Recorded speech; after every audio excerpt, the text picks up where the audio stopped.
हर हर महादेव। क्या आपको पता है चारों युगों में थे हनुमान जी और क्यों आज भी जीवित हैं?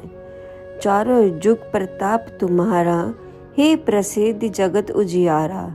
संकट कटे मिटे सब पीरा, जो सुमिरे हनुमत बलबीरा।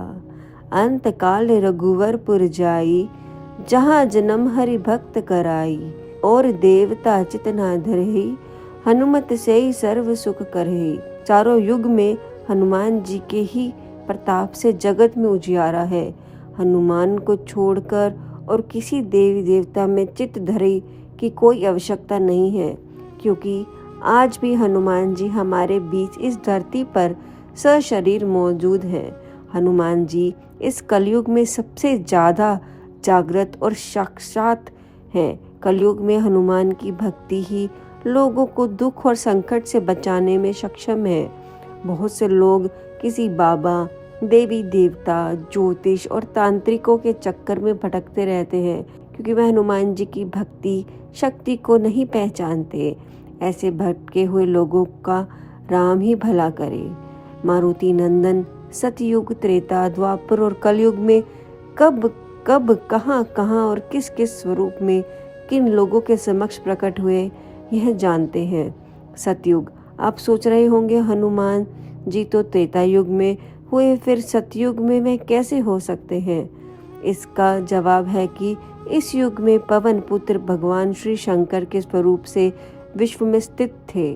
तभी से उन्हें शिव स्वरूप 8 रुद्र अवतारों में से एक लिखा और कहा गया है। तभी तो गोस्वामी तुलसीदास जी ने हनुमान चालीसा में उन्हें शंकर सुमन के श्री नंदन कहकर संबोधित किया है। मैं जब श्री राम ने हनुमान जी को गले से लगाया, तब भगवान शंकर अति प्रसन्न हुए हैं। सतयुग में भोलेनाथ पार्वती से उनके स्वरूप का वर्णन करते हैं और उसी युग में पार्वती से दूर रहकर ब्रह्मचार्य व्रत का पालन करते हैं। अंततः यह प्रमाणित है कि श्री हनुमान जी सतयुग में शिव रूप में थे और शिव तो अजर अमर है। त्रेता युग में तो पवन पुत्र हनुमान ने केसरी नंदन के रूप में जन्म लिया और वह राम के भक्त बनकर उनके साथ छाया की तरह रहे। वाल्मीकि रामायण में श्री हनुमान जी के संपूर्ण चरित्र का उल्लेख मिलता है। हनुमान जी के त्रेता युग में होने के हजारों प्रमाण मिलते हैं। सभी हैं हनुमान जी के ऋणी। श्री राम, भरत, सीता, सुग्रीव, विभीषण और संपूर्ण कपि मंडल, कोई भी उनके ऋण से मुक्त अर्थात उऋण नहीं हो सकता। इस प्रकार त्रेता युग में हनुमान जी साक्षात विराजमान है। इनके बिना संपूर्ण चरित्र पूर्ण होता ही नहीं। ऐतिहासिक प्रणाम। वानर सम्मान एक विलक्षण जाति हनुमान विषयक रामायण के समस्त वर्णन को मनन करने का यह सिद्धांत स्थिर होता है कि आज से 9 लाख वर्ष पूर्व एक ऐसी विलक्षण वानर जाति भी भारतवर्ष में विद्यमान थी, जो आज से 15,000 वर्ष पूर्व लुप्त हो गई। बच गए बस हनुमान। वाल्मीकि रामायण के उत्तरकांड के 40वें अध्याय में इस बारे में प्रकाश डाला गया है कि लंका विजय पर अयोध्या लौटने पर जब श्री राम उन्हें युद्ध में सहायता देने वाले विभीषण, सुग्रीव, अंगद आदि को उपहार देते हैं, तो हनुमान जी श्री राम से याचना करते हैं, हे वीर श्री राम, इस पृथ्वी पर जब तक राम कथा प्रचलित रहे तब तक निसंदेह मेरे प्राण इस शरीर में बसे रहे।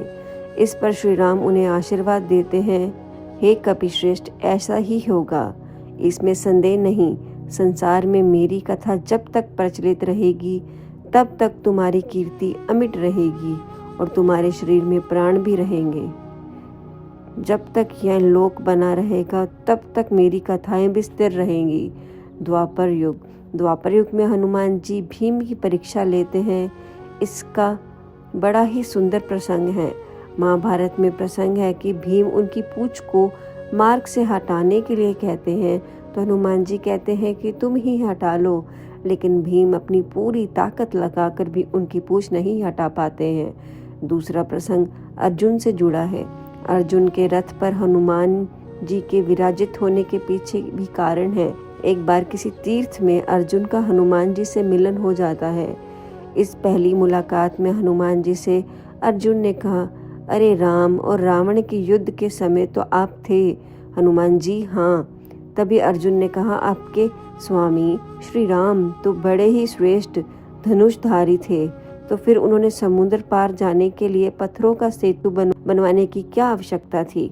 यदि मैं वहां उपस्थित होता तो समुद्र पर बाणों का सेतु बना देता, जिस पर चढ़कर आपका पूरा वानर दल समुद्र पार कर लेता। इस पर हनुमान जी ने कहा, असंभव, बाणों का सेतु वहां पर कोई काम नहीं कर पाता। हमारा यदि एक भी वानर चढ़ता तो बाणों का सेतु छिन्न भिन्न हो जाता। अर्जुन ने कहा, नहीं, देखो यह सामने सरोवर है, मैं उस पर बाणों का एक सेतु बनाता हूँ। आप इस पर चढ़कर सरोवर को आसानी से पार कर लेंगे। हनुमान जी ने कहा, असंभव।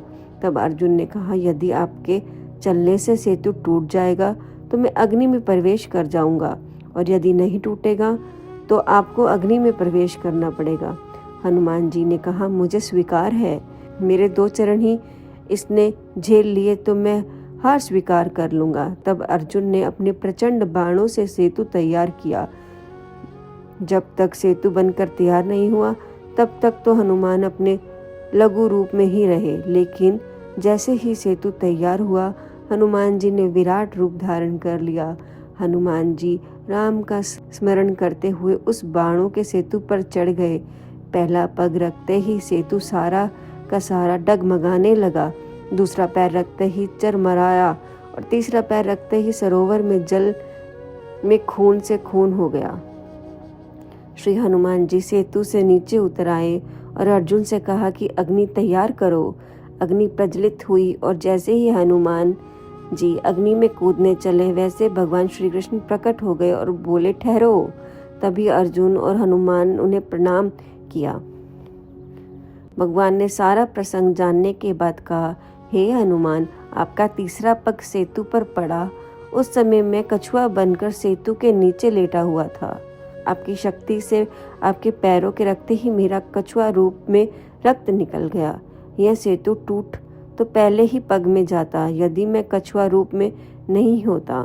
तो यह सुनकर हनुमान को काफ़ी कष्ट हुआ और उन्होंने क्षमा मांगी। मैं तो बड़ा अपराधी निकला, आपकी पीठ पर मैंने पैर रख दिया, मेरा यह अपराध कैसे दूर होगा भगवान।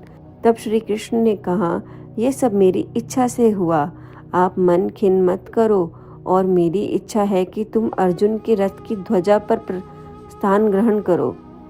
इसलिए द्वापर में श्री हनुमान महाभारत के युद्ध में अर्जुन के रथ के ऊपर ध्वजा के लिए बैठे रहते हैं। यह द्वापर का प्रसंग था। कलयुग की कथा। हनुमान जी कलयुग में गंधमादक पर्वत पर निवास करते हैं, ऐसे श्रीमद् भगवत में वर्णन आता है। कलयुग में जहाँ जहाँ भगवान श्री राम की कथा कीर्तन इत्यादि होते हैं वहाँ हनुमान जी गुप्त रूप में विराजमान रहते हैं। सीता जी के वचनों के अनुसार यदि मनुष्य पूर्ण श्रद्धा और विश्वास से इनका आश्रय ग्रहण कर ले तो फिर तुलसीदास जी के भांति उसे भी हनुमान जी और राम दर्शन होने में देर नहीं लगती। हनुमान जी के जीवित होने के प्रमाण समय समय पर प्राप्त होते रहे हैं, जो इस बात को प्रमाणित करता है कि हनुमान जी आज भी जीवित हैं। 16वीं सदी के महान संत कवि तुलसीदास जी को श्री हनुमान जी की कृपा से राम जी के दर्शन प्राप्त हुए थे। कहता है कि हनुमान जी ने तुलसीदास जी से कहा था कि राम और लक्ष्मण चित्रकूट नियमित आते रहते हैं, मैं वृक्ष पर तोता बनकर बैठा रहूंगा, जब राम और लक्ष्मण आएंगे तो मैं आपको संकेत दे दूंगा। हनुमान जी की आज्ञा के अनुसार तुलसीदास जी चित्रकूट घाट पर बैठ गए और सभी आने जाने वालों को चंदन लगाने लगे। राम और लक्ष्मण जब आए तो हनुमान जी गाने लगे, चित्रकूट के घाट पे भई संतन की भीड़, तुलसीदास चंदन घिसे तिलक देत रघुबीर। हनुमान के यह वचन सुनते ही तुलसीदास प्रभु राम लक्ष्मण को निहारने लगे। इस प्रकार तुलसीदास जी को राम जी के दर्शन हुए। तो सभी बोलिए, जय सिया राम।